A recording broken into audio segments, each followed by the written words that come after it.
The moment I heard someone breathing inside the walls of my newly purchased 100-year-old mansion, I knew the rumors weren't just stories, and I had no idea those shadows would lead to the HOA sending a sheriff to my door, threatening to destroy everything I restored. I had bought the old mansion because everyone else in town avoided it. Vandalized, abandoned, and sitting on 10 acres of overgrown land nobody wanted. But the first week I moved in, strange things kept happening. Footsteps in the attic, lights turning on by themselves, and once a whole stack of my restoration blueprints disappeared overnight. On the 10th morning, as the fog curled around the old pillars, a polished black SUV pulled up, and a woman in a navy suit stepped out holding a clipboard. "You have 24 hours to pay your HOA violation fees," she said coldly, "or we'll have this structure condemned and removed." I almost laughed. There hadn't been an HOA here for 50 years. Before I could argue, a sheriff's truck rolled in behind her, and the man inside stepped out with the kind of confidence only someone faking authority could have. "Sir, failure to comply means legal action," he barked, showing a badge that looked like it came from a costume shop. Their plan was obvious: intimidate me, force me to pay, and take the land. But something felt off. The sheriff kept glancing at the upstairs window, the same window where I'd seen a silhouette the night before. I calmly invited them inside to retrieve my documents, but the woman immediately refused, visibly nervous. That's when I knew they weren't alone. While pretending to look for paperwork, I checked my security feed and froze. Someone was already inside the house, rummaging through my office.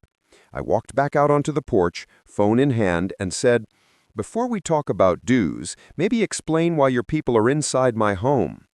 The sheriff stuttered, the woman's face drained of color. And right then, tires screeched from the back road as a second truck sped away through the trees.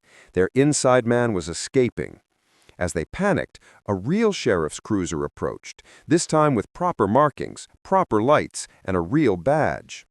The actual county sheriff stepped out, expression sharp. "Ma'am, you stay exactly where you are. We've been tracking your crew's fake HOA scam for months." She tried to spin a lie, but the real sheriff shut her down, revealing they'd been forging HOA documents, faking condemnation notices, and targeting abandoned properties to steal land deeds.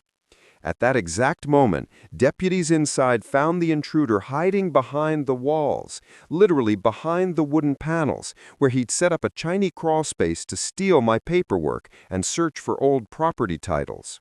But the biggest twist came when the sheriff discovered a hidden safe behind the mansion's staircase, sealed decades ago. Inside were the original land documents, proving something shocking. The scam crew had nearly flipped 5 other historic properties in the county using the same tactic. My mansion was supposed to be their biggest score. By the end of the night, the fake sheriff, the woman, and the intruder were all arrested, the scam exposed, and the mansion finally silent. A week later, as a reporter filmed the restored property behind me glowing in sunset, she asked why I fought so hard for a house everyone else abandoned. I looked up at the old windows that once hid secrets and said, "Because some places deserve a second chance, and some people deserve to be stopped." And as the camera shut off, I couldn't help wondering, if you were in my place that morning, would you have trusted the sheriff or your own instincts? Every neighborhood has its secrets, and every Karen leaves her mark. If you love true HOA stories like this, make sure to watch more on our channel, and don't forget to subscribe for more real-life neighborhood drama. Thank you.